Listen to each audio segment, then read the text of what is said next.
Yo guys, what is going on? Welcome back to another video. This is a video that I've actually been meaning to make for a long time now. I just haven't really had the resources to do so. Today, we're going to be talking about Mike Dean's signature guitar tone. If you're not very familiar, Mike Dean is a producer, guitarist, musician who has done a lot of work with Kanye West, Travis Scott, and a ton of other artists. But the sound that I'm going to be honing in on today is mainly his electric guitar tone. Mainly, we're going to be taking a look at his guitar tone on Hold My Liquor. Obviously, there's like a huge solo at the end of the record, and that's going to be like the main reference point for this specific video. So you can't really see it, but I actually have my guitar with me on my lap, and it's just running straight into Ableton. So with that being said, let's just go ahead and dive straight in.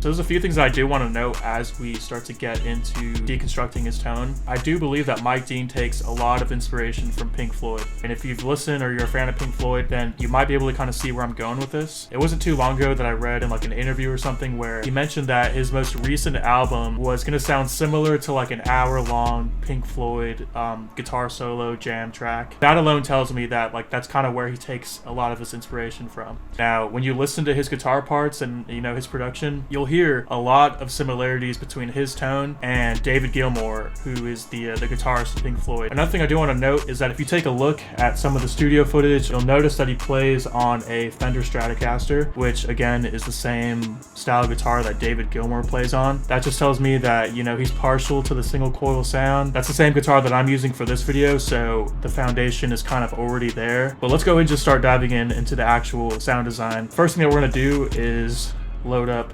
guitar rig. This is honestly where most of the sound design is going to take place. So I'm going to go into the components here and load up the amplifiers tab. The amp that I'm going to go with here is going to be Hot Solo Plus.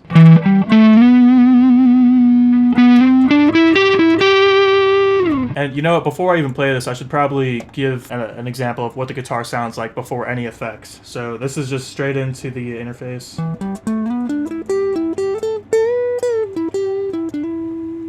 But we turn this back on and you'll see.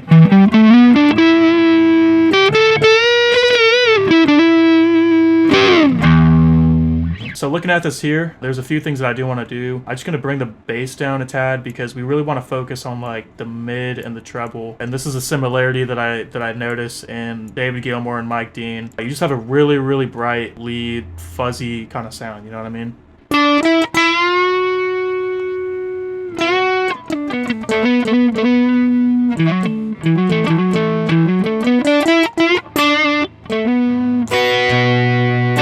I just want to kind of get a good foundation using this amp here. So this is a pretty decent tone so far, it's not bad, so we're going to leave it as it is for now. The next step in this chain is going to determine how much of this overdrive we actually use. In the distortion tab, we're going to go ahead and open up this big fuzz pedal here. So this component here, Big Fuzz, I'm pretty sure it's just a replica of the Big Muff pedal, which is kind of like a notorious fuzz pedal that I believe David Gilmour used. So it's only fitting that we pull it up here and use it to give us the sound that we're looking for. The most important part about fuzz is that it has a very distinctive sustain to it. When you hear it, it gives you that like robotic violin sustain kind of sound, if that makes sense. And you'll know what I'm talking about as soon as I trigger it.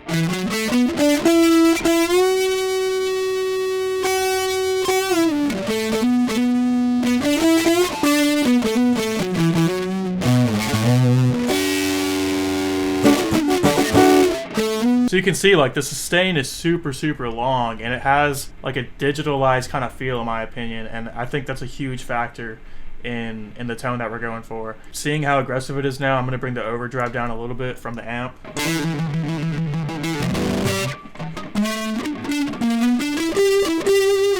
Let's go ahead and see if we can bring the tone down a little bit.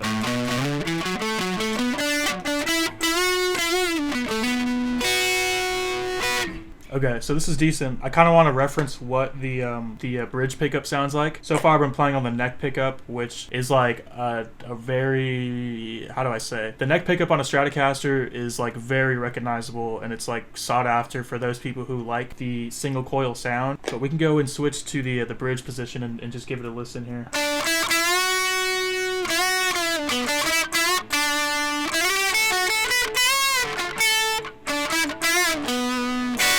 So it just kind of takes out some of the low end. Now, the next step, which is probably one of the most key steps here, is we're going to open up a tape delay.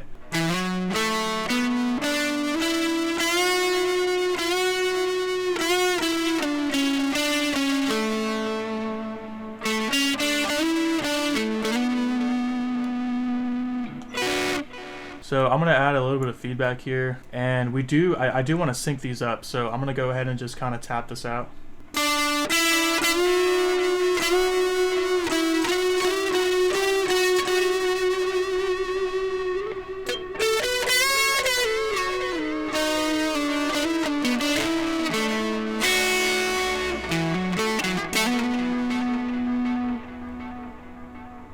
And you notice that tail end of the delay, that's huge. That's where a ton of the sound comes from. The settings don't have to be anything too crazy. What you just want is that like quarter note delay using a tape delay, because the sound is just different from like a standard delay plugin or whatever. You want to go for like a tape delay.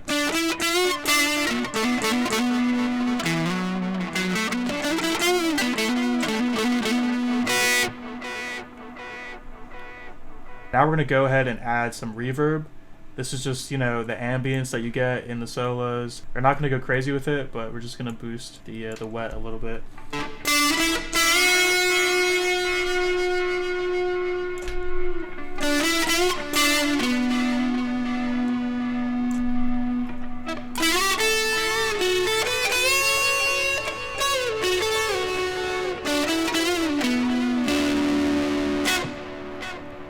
I do want to see if I can find something a little darker.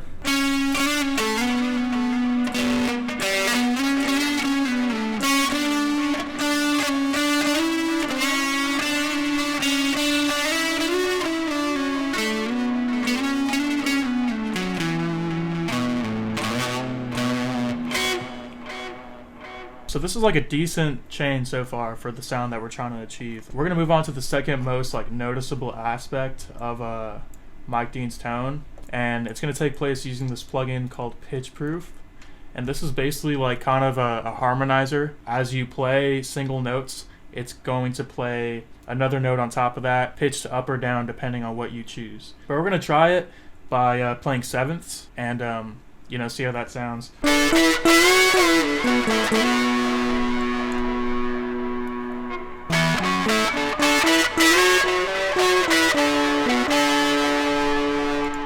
Why don't we add a little bit of a filter to kind of cut off some of the low end?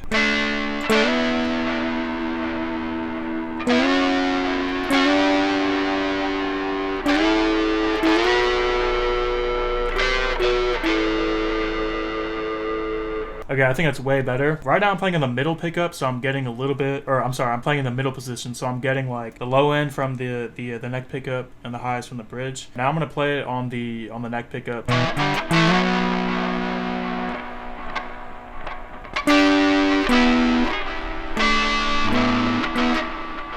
And now let's go ahead and do the bridge pickup.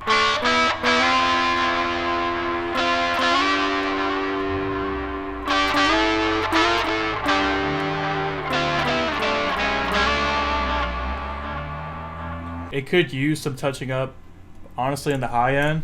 So maybe if I bring this filter down just a little bit.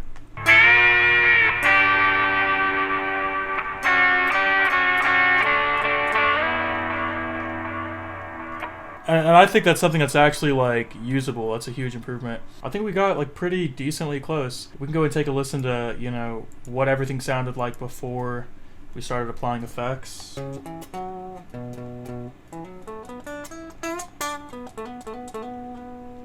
And then, you know, back with the pitch proof and the guitar rig.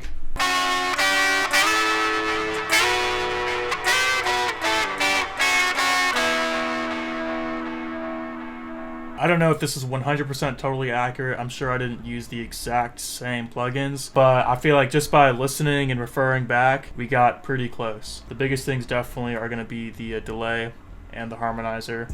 And honestly, the fuzz, whether it's like the big muff or something a little more appropriate. I think those 3 components are really going to get you there. But yeah, guys, honestly, this was just a video that I wanted to make because I think the topic is interesting. Yeah, I hope you guys enjoyed this video. Just give me some feedback in the comments. Let me know what you guys thought. And if you want to see more stuff like this, feel free to go ahead and let me know. But other than that, guys, that's pretty much going to be it for me today. So I want to thank you all for watching, and I'll see you soon.